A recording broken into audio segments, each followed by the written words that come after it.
Under siege, hungry, homeless, injured, and sick, hundreds of Gazans decided to come out in a rare anti-Hamas, anti-war demonstration that calls for the end of the Israeli bombardment. Their message is to Hamas and to the world. We are not them. We are people. We want to live. We want peace. The significance of this protest is not only the event itself or the circumstances which it took place in, but the location in Gaza's north, which is seen as a stronghold of resistance against Israeli occupation, siege, and forced displacement. On Wednesday, more protests broke out in central Gaza this time. But the growing frustration with Hamas isn't new, Gazans have told us, although it is worth looking at why now. An earlier statement by the son of Hamas leader Osama Hamdan, Yusuf, who lives in Algeria, could be part of the answer to this question. We don't have a white cloth to raise the white flag, he says. We only have a white cloth to shroud our children. Protesters were angered by the implication that the lives of their kids are dispensable after 40% of more than 50,000 people killed in Gaza by Israeli bombardment since October 7 had been children. Israel resumed attacks on Gaza just after the people in the Strip were starting to think that the nightmare they had endured for the last 16 months was over. With Israel now unilaterally breaking the ceasefire in one of the fiercest and deadliest bombing campaigns yet that killed 400 Palestinians in 24 hours alone, people in Gaza are desperate for something to change. So how can we interpret this pressure that's building against Hamas from outside but now also from inside the Strip? This is Beyond the Headlines, and I'm your host, Nada AlTaher. In this episode, we also look at the consequences of Israel's renewed military assault and ask what this new and seemingly unchecked phase of the war means. The protests in Gaza reflect a brewing anger, but have also divided opinions by Palestinians inside and outside of Gaza. To better understand what is happening, I speak to Palestinian analyst and journalist Taghreed El-Khodary. What do we know about these protests? Which areas of Gaza have they started in? And how are they being organized? Are they organic or are they part of a bigger umbrella? Since the beginning of Ramadan, like where they thought it's going to be a ceasefire, the first phase was kind of promising. Hamas committed, Israel committed to what was agreed upon. But then all of a sudden, Israel decided not to move to second phase. Imagine, since the beginning of Ramadan, March 1st, no food, no medical supplies, no water getting into Gaza. So imagine 17 months of genocide against them, forced displacement, and all of a sudden back again to war on them. For example, many people who moved to the south, all of a sudden, during the first phase, they move back to the north. And back to your question, I'm talking about Beit Lahia here, where the demonstration started. In Beit Lahia, the north of the Gaza Strip. People went there living in destroyed homes, in tents. And that's what made people so angry. Do we need this? And in a way, hundreds of them went and demonstrated. Enough is enough. We need an end to this war against us. They are with Hamas. Move to the second phase, exert all effort. Israel is pressuring very hard not to move to the second phase, but work so hard, compromise on things to make it happen because people are fed up. Enough is enough. And that explains how many hundreds of people responded to a telegram call in which were to meet, which point to meet. And last night, it moved, another demonstration took place in the middle areas. They want a permanent end to this suffering. And that's why when they demonstrate, it's anger at all, including here those who are negotiating. Please make it happen. What is the significance of the fact that these protests began in the north, the very place that people looked at as a place where there are people who have resisted eviction orders and displacement orders and a siege and bombardment? And how have the supporters of Hamas seen these protests and responded to them towards the same people that they saw in the beginning as heroes? You can understand the argument among these two different camps on social media, definitely, among people that I know. Some are pro, some are against. But we Palestinians, we do understand why these people are angry. It's hundreds of them, but many are silent as well, and they are very angry as well. And politicians, whether it's Fatah or Hamas, they have to understand they shouldn't politicize this. You have to understand that people have paid tremendous, huge price, their lives. What does it mean? Their lives don't matter? And that's their anger. The thing is, they are angry at Hamas, but also they are angry at the PA as well. Because a complete absence of the PA, they are not there. And even their statements, they are not, it doesn't feel the people. And they feel that they've been used. They've been used for their political, for this party or that party, for their own interest. It's extremely crucial issue here to highlight that we have a diversified population. There are those who are still in support of Hamas. There are those who are in support of Fatah, definitely. But there are those who are very critical at both. For people in the north, in Beit Lahia, their message is like, why to give a pretext to Israel to forcefully expel us again? Already they did. Why again stop these rockets, negotiate? But at the end of the day, why Hamas still have their own supporters? Because while they are negotiating, they want, as agreed, they want to move to stage 2. And they are okay. They agreed to release the Israeli hostages. But they are requesting a permanent end to this war against the Palestinians. You mentioned the statements made by the PA, but there were also Hamas statements. Osama Hamdan's son Yusuf in Algeria, who lives there, said recently in a speech that was shared on social media that the group does not have white flags for surrender, but we have white cloth to bury our children. And this kind of strong rhetoric has caused people that we spoke to and other analysts to tell us that this is the kind of rhetoric that people don't like anymore, that they feel that the group, especially the ones abroad, are speaking on their behalf.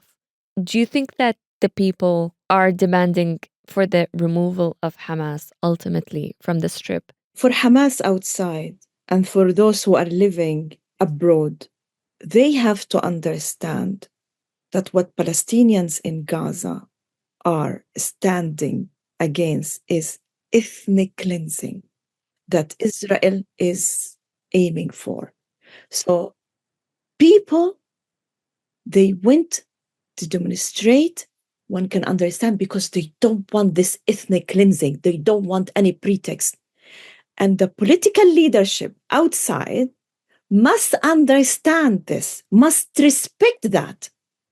At least show understanding and respect to this pain that is coming by the demonstrators. And Hamas here, or Fatah, they must not politicize for their political gains. And that's what you feel both sides are doing.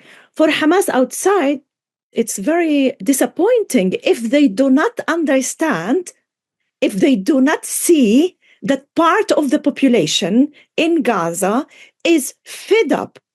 They are desperate for a permanent end to the genocide against them that is Israel exerting. They are so afraid when it comes to the ethnic cleansing option being imposed upon them. But in terms of actual governance, are there any viable replacements for Hamas in terms of security, or even before that, negotiations, which are supposed to be continuously happening right now for the ceasefire? Hamas is very clear in its position that they are no longer interested in governing the place. They don't want to be in the government. And that's why they agreed on a technocrat committee to govern the place. The thing is, when it comes to internal security, I mean, the moment the ceasefire took place, theft stopped. Everybody abided because what they fear, Hamas police. They are very good in the implementation of internal security. Everybody will give them a credit. But now it's a different phase that we are experiencing. And the people on the ground are everyone. If it's going to be ethnic cleansing, please, Hamas, step aside. And that is a voice by part of the population in Gaza, not all, part of the population in Gaza. The crucial point is let down the weapons. And that is the issue that is extremely hard to agree on. But I think this can be negotiated somehow. With dialogue, things can come up, but not with what Israel is doing. What Israel is doing is crazy, and it will create always the division among the Palestinians. And that doesn't lead to one leadership, unified leadership. And that is the fear that we always have. This is all happening against the backdrop of a renewed war by Israel that humanitarian workers have said is more severe in nature than before the ceasefire went into effect. The day Israel started bombing Gaza again may have been the single deadliest of the conflict, with more than 200 children being killed, according to the health ministry there. The attacks have also killed UN foreign staff workers, leading the organization to scale back its presence in the Strip out of fear for their workers' safety. Partially destroyed hospitals still recovering and working on rebuilding what was lost before the ceasefire were once again attacked. In Nasser Hospital, patients and staff members were killed, and for the first time, the building of the Red Cross in Gaza was bombed. I spoke to Hisham Mhanna, a spokesman for the ICRC in Gaza, about the impact of these events. Hisham, can you tell us what happened to the ICRC premises in Gaza this week? Does this mark an escalation or some sort of change in the Israeli policy when it comes to the protected status of humanitarian facilities? An office of the International Committee of the Red Cross in Rafah was damaged by an explosive projectile fired by an Israeli tank, as stated in the Israeli military's statement. That very building of the ICRC was clearly marked and notified by all parties. We have been working from that building since October 23. Our team were present most of the time to deliver urgently needed humanitarian assistance to the civilian population impacted by this conflict. Fortunately, no staff was injured in this incident because they had to take shelter as stray bullets have hit the building and other premises, given the increase of the violence and escalating situation in Rafah. But this has a direct impact on our ability to continue providing the operations, and we strongly decry the attack against our premises. This is not the only security incident we have faced during this conflict, but it's the most serious one, as it could have led to the death or injury of our staff members. You said that the building was clearly marked, but the Israeli side had said that the building sustained minor damage and that they weren't even sure it was an ICRC building. What is your comment on that? The coordinates of all premises in the Gaza Strip are shared with the Israeli authorities, and this building is clearly marked by an ICRC flag on the rooftop. There's ICRC vehicles moving back and forth from this building to the neighboring ICRC field hospital and other premises. So it's perfectly clear and marked to all parties. So if this was a mistake, then it would have been a very deadly mistake, and the damage sustained in the building is significant.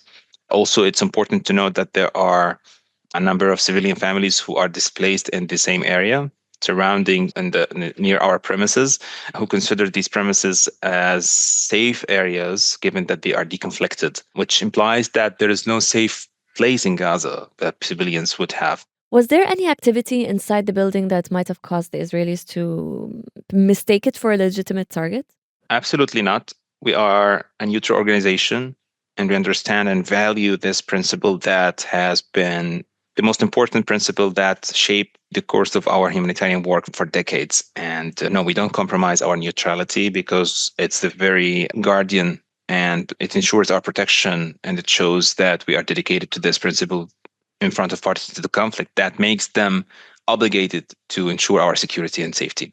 The targeting of hospitals and humanitarian workers and facilities in any conflict is objectively a breach of international humanitarian law. Even in exceptional cases, when, for example, facilities are used by fighters, it is still a grave violation to target them, when the civilian and humanitarian impact outweighs the military objective.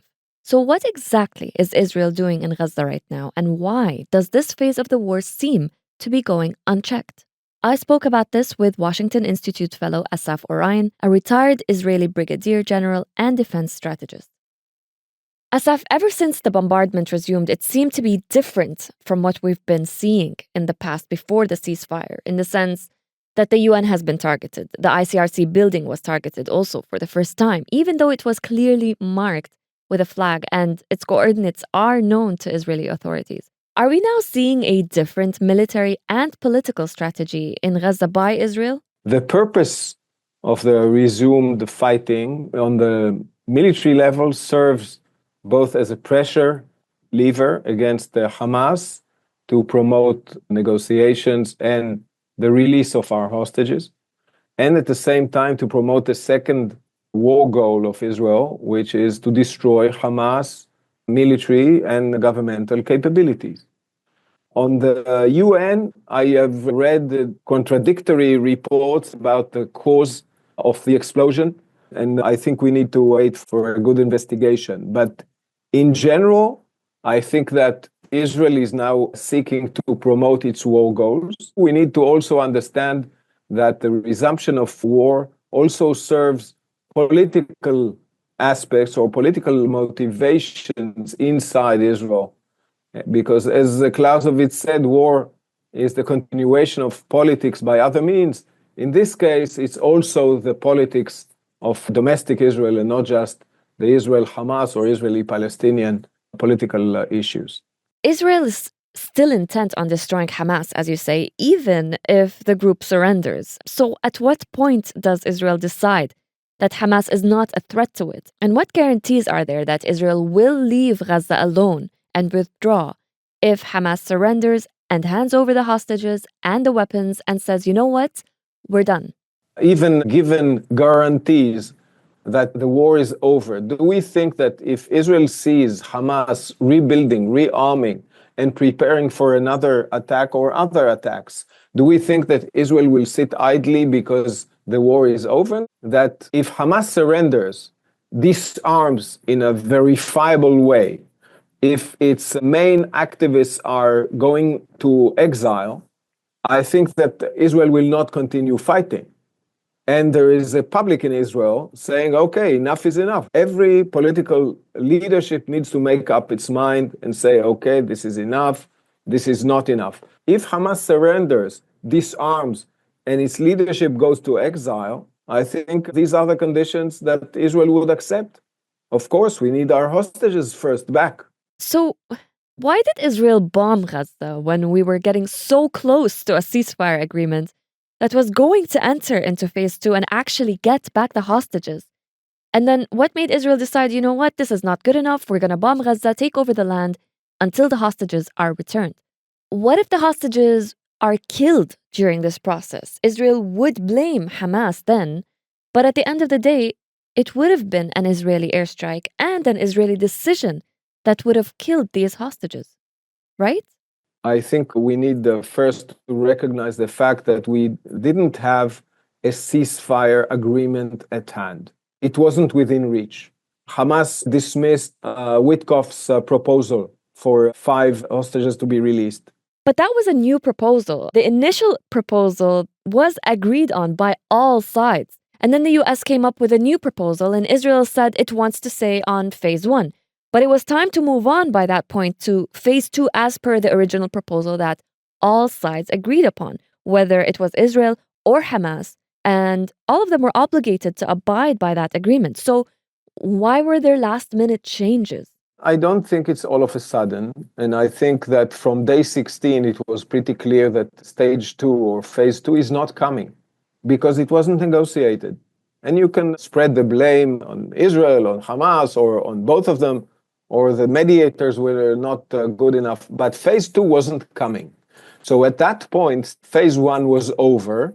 Hostages were not being released, and there were no conditions to continue and no pressure applied on Hamas.